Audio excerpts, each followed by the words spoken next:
Good morning, everybody. Thank you for joining us for Antonio Shelton's press conference. As always, if you have a question, please use the raise your hand function and we will get over to you. So we will start with Rich Scarcella. Thanks, Nicole. Good morning, Antonio. How are you? I'm good. How you doing? I'm all right. Antonio, I asked a couple of your teammates yesterday, why do you think you guys have managed to stick together even after the 0-5 start? You know, at other places, guys are opting out. I was just wondering what it is about you guys that you've stuck together. Well, I can't necessarily speak on anybody else's situation as far as opting out goes because everybody's situation is different. Some guys have, you know what I'm saying. Some guys have the professional level to think about. It's a whole lot of variables, but I would say with us, I think we're very, very close as a team. You can break it down to positions. You can break it down to, sides of the ball. We're all very close with each other. And so it comes from Coach Franklin. Like, it's never the offense lost the game or the defense lost the game or special teams lost the game. It's we lost the game or we won the game. You know what I'm saying? So one thing I'll never do is I'll never give up on one of my teammates. I'll never just be like, oh, well, you know what I'm saying? And I don't think any of us will. We weren't pointing fingers. We didn't throw anybody under the bus because, nobody's perfect. And that's what a brotherhood is. And that's what a team is. Sometimes you're going to come up short. But it's about, how you stick together. Because let's say receiver drops a pass, right? And everybody's like, oh, or we miss a kick, or you know what I'm saying, or if I miss a tackle, I'm not gonna be. I don't want my teammates or anybody on the team to immediately vilify me because I made one mistake. You know what I'm saying? And that's one thing that we never did. There was no division. It was we gotta figure this out together type of thing. You know what I mean? Moving on to Joe Giuliano. Good morning, Antonio. Thanks for your time today. Speaking of the brotherhood, according to my calculations, there's 5 guys from the incoming class of 2016 still playing. You, Shaka, Shane, Will Fries, and Mike Mennett. What has that brotherhood been like with guys that you go back with to the Big Ten championship season? And how does it feel to be kind of wrapping up the career? Yeah, Lutz is here. Lutz is still here too. Okay, sorry. But man, it's weird because we still remember like being freshmen and just being young and not knowing what to expect or what to do. But it's weird now because like we'll tell stories or like we'll be like, hey, you remember when this happened? Or like you remember this person, and like all the young guys don't even know who these people are. So it's cool. It's cool to still be around, for us to still be with each other.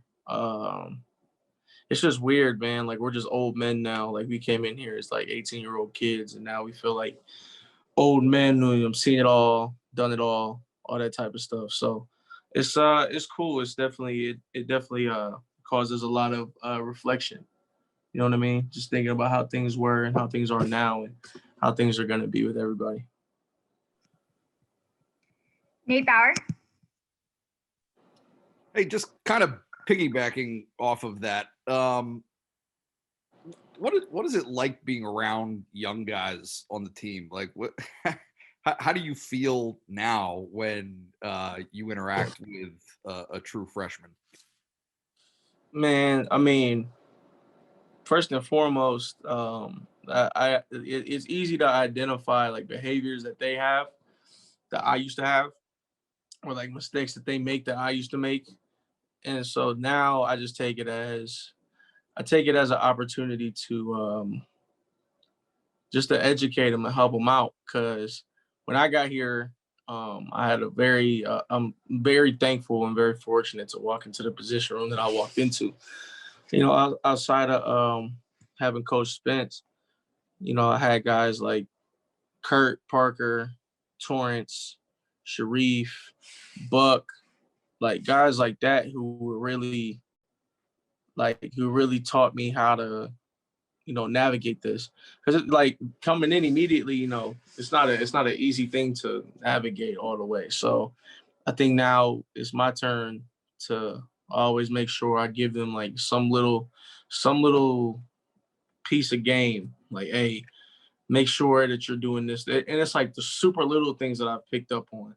Like, hey man, make sure you do this. Or like make sure you stretch extra before and after practice, because when you get to being where I'm at, it's gonna catch up with you. But you know, like just super little things like that. You know what I'm saying? And you know, they usually always listen. So I mean, that's a good thing that they listen to me, I guess. Evan Patrick. Hey, Antonio, I wanted to ask you about Jaquan Brisker. How impressed have you been with his performance, especially as of late, and what maybe makes him unique to other safeties you've played with in your career? I would say, I mean, Brizzy's he that's who he is. That's who he is. He's been doing this. He was doing it for a long time, even back into the summertime. Like, you know, I know the DBs, they like the safeties in the corners, they took it, and even the linebackers, they made it an emphasis to, you know, try to get to the ball, you know, get turnovers. And, you know, throughout camp, Brizzy was all over the field. Him and Lamont was just all over the field, the corners, all over the field, going for the ball. You know what I'm saying? So I'm not surprised, because, you know, when you practice things enough, eventually it's going to show up in the game. And that's why you practice, to prepare for the game. So, you know, I'm not at all surprised at the games that Brizzy's been having. You know, he comes in, he go to work every day, and, you know, he's a great teammate, and, you know, he does what's asked of him, and he does even more than what's asked of him. So, you know, he's physical. He can make these open field tackles. He can get to the ball. He can cause turnovers. You know what I'm saying? So I'm just finally glad that you know, people are finally seeing the fruits of his labor, I guess, so to speak. Peter Terpstra. Hey, Antonio, regardless of if you're able to take an extra year or not, because eligibility is kind of weird with all the COVID stuff. Looking back at your growth, kind of at your time at Penn State, how prepared are you for life? Thanks to, you know, your last 5 years. I've learned a lot about myself since I've been here. The main thing that I've learned is how to be efficient and organized with everything. Because so when I first got here, the thing that really like struck me as like different was like when we're in the team meeting and Coach Franklin shows us the practice schedule. Like in high school, I wasn't prepared for that. Like I wasn't like, oh, like what do you mean? Like you're telling us what we're about to do? Because it would just be like, we're doing offense, and then all of a sudden, okay, now it's time for defense. And I'm just like, there was no real like organization.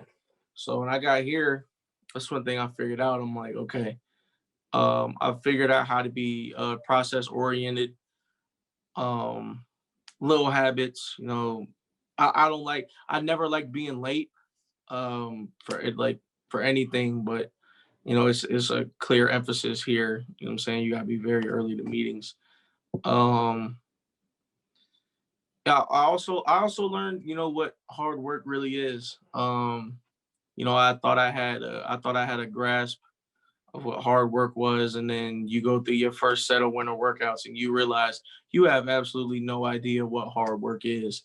So I'm thankful for my strength coach, Coach Losi, for that, really showing me how to work hard. And then I learned how to take skills that I had, you know, in the weight room and apply it to different areas, like taking the skill that you have and applying it to some other thing. You know what I'm saying? Just trying to use all of your talents as much as you can. And I've also learned, man, you got to get in where you fit in.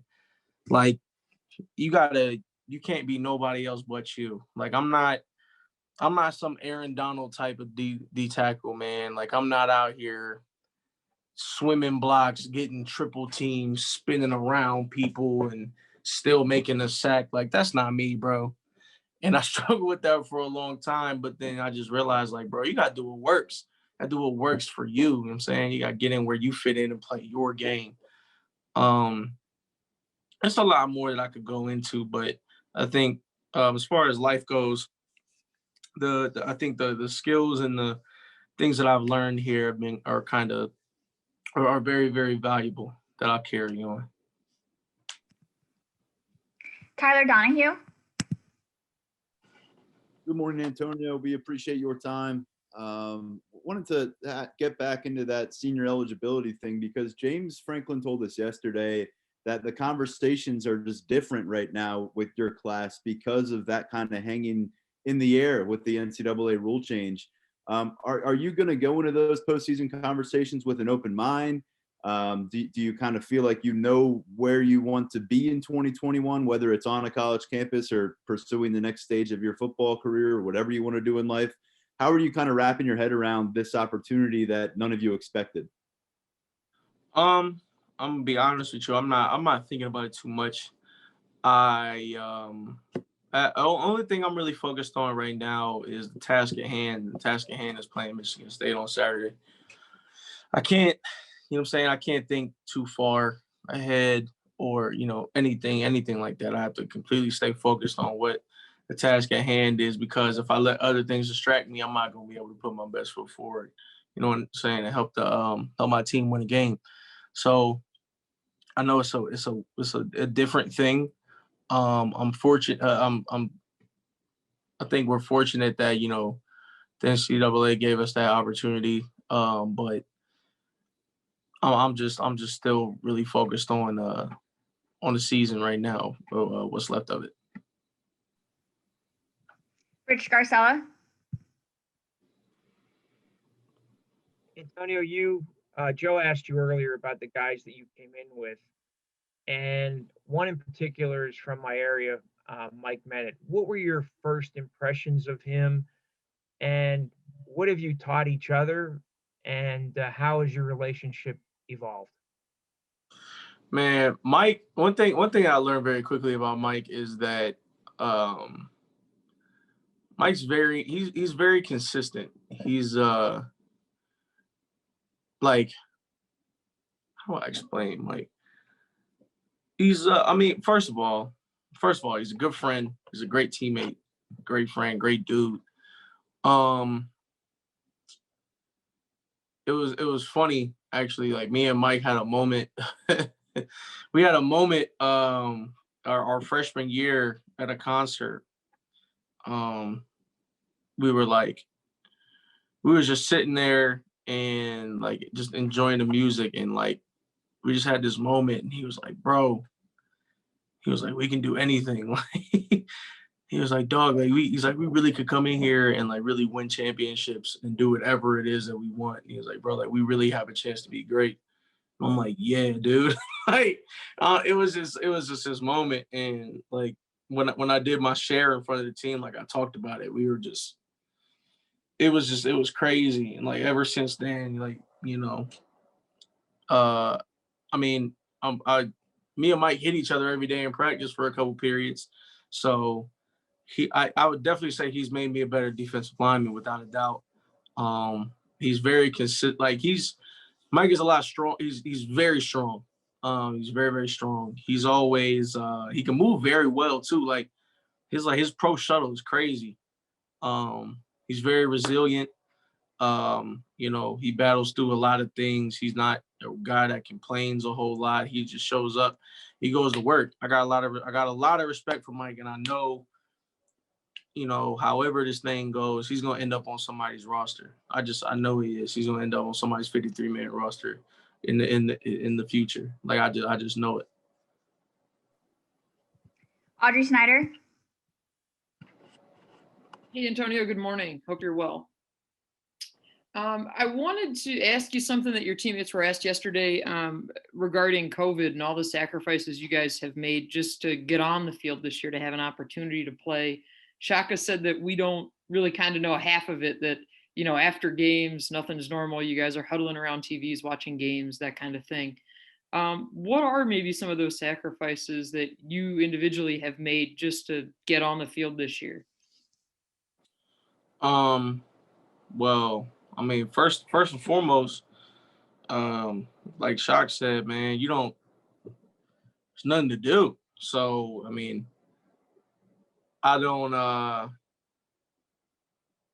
just personally, you know, I'm making sure that I'm taking my health very, very seriously. Like, I'm already like a pretty clean person, you know, pre end of the world.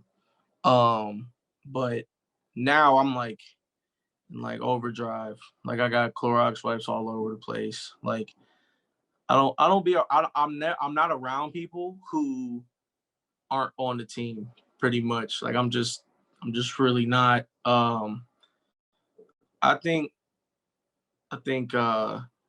like what Shock said is absolutely right. Like we after the games, we either get on the plane and come home or you just walk back to the house, and depending on what time the game was, we just sit around and watch watch other people play football. Like it's not much to do. You know what I'm saying? We go to school in the middle of nowhere pretty much.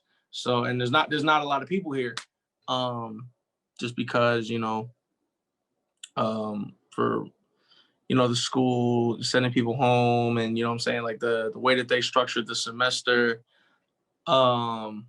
So man, I mean, the sacrifices are necessary. You know, that's one of our core values. And I think that's one of my favorite ones because, you know, success isn't free.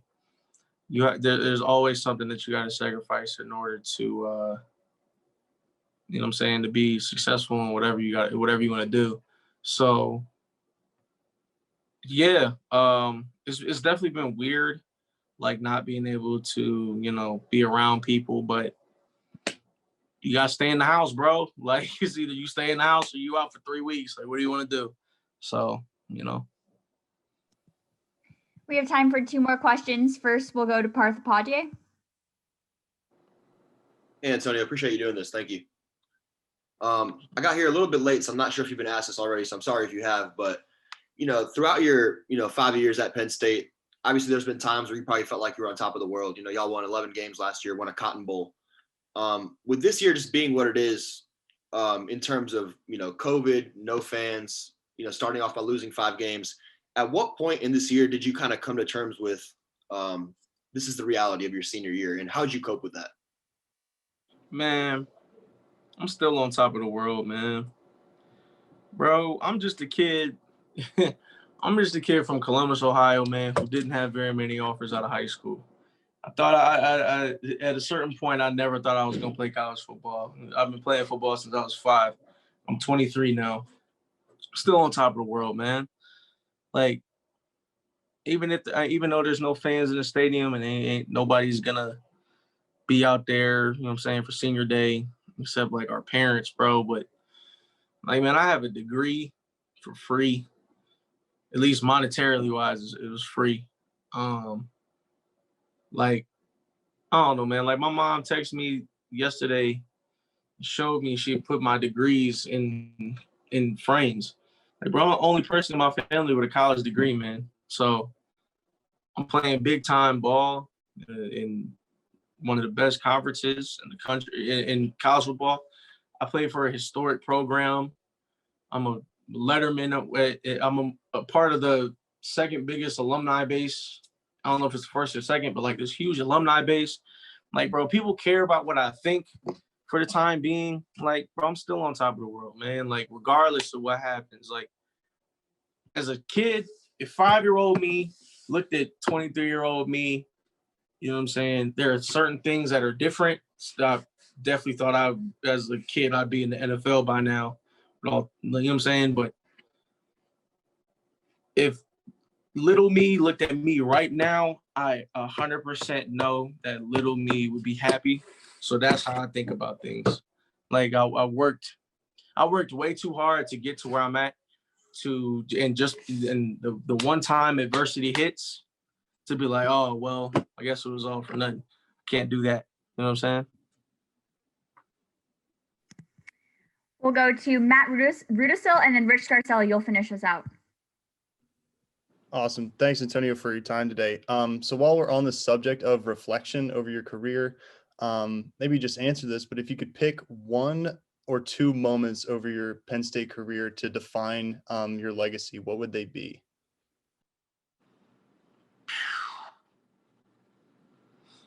Man, that's a good one. I would say firstly, I would say the Big Ten championship. Even though I was a freshman, I didn't play in that game.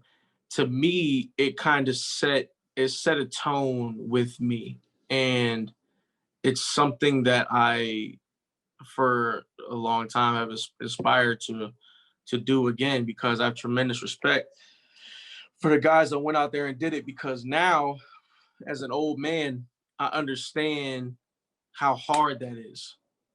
I understand how hard it is to win a college football game. It's not easy. I know what it means to put the work in, and then against all odds, finish it out. You know, I know what that means now. So I would say that's one, because I came from my high school. We didn't win any games, and then less than a year later, I have a conference championship. So I think that kind of set the tone for,